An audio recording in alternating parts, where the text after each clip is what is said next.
Avez-vous remarqué, avez-vous prêté attention à ces deux personnages spécial Pâques? Car c'était le lieu de crâne, Golgotha, c'est là, c'était la tête. Matthieu chapitre 27, le verset 5, parlant de Judas, écoutez ce que la Bible dit. Judas jeta le pièce d'argent dans le temple, se retira, prit des remords et alla.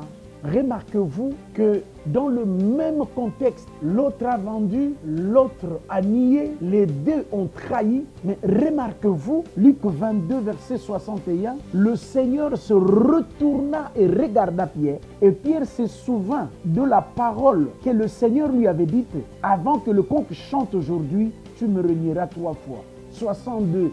Il sortit dehors, mais lui, il pleura amèrement. Remarquez-vous que ce soit Pierre, que ce soit Judas, les deux ont trahi.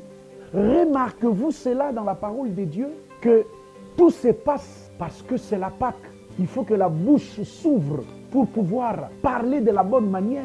Car Pessah, c'est la bouche qui parle. Frères bien-aimés, rendez-vous compte que tous, Christ et Judas et Pierre, se dirigent dans le col de Dieu. Mais l'un choisit les remords et il se pend, il se suicide, et l'autre se répand et il continue son chemin. Avez-vous remarqué cela dans la parole de Dieu, que l'un, il choisit le chemin le plus court, l'autre, il dit, je peux encore me relever et continuer ma mission. C'est au travers de cet avez-vous remarqué que je suis venu te poser la question. Dans la vie, 10% de ce qui nous arrive, mais 90%, l'attitude que nous adoptons devant le problème qui nous arrive. Le 2 pêche, mais l'un choisit le remords. Je cherchais le remords pour vous, c'est Rarata. Rarata, valeur numérique 222, n'est-ce pas? Mais l'autre, il fait le teshuva.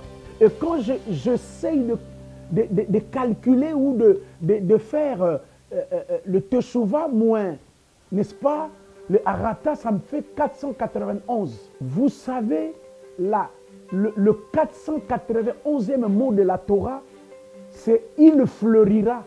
Mashiach, comme une plante, il fleurira. Avez-vous remarqué que l'un choisit le remords comme étant un sentiment qui amène tout droit vers la mort sans issue, mais l'autre s'est dit, Dieu peut encore m'accorder une deuxième ou une troisième chance. Quel que soit ce que je fais, je n'ai qu'à pleurer amèrement et rentrer sous ses pieds afin que je puisse continuer la leçon.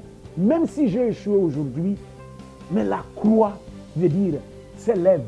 C'est-à-dire que l'ombre de la maison de l'étude, tous étudient, les autres abandonnent l'école, mais les autres disent, même si j'ai échoué aujourd'hui, même si l'examinateur, quand il est venu, j'ai succombé, mais je peux encore me relever pour continuer mon étude. Avez-vous remarqué que le problème de la croix, c'est le problème de l'école?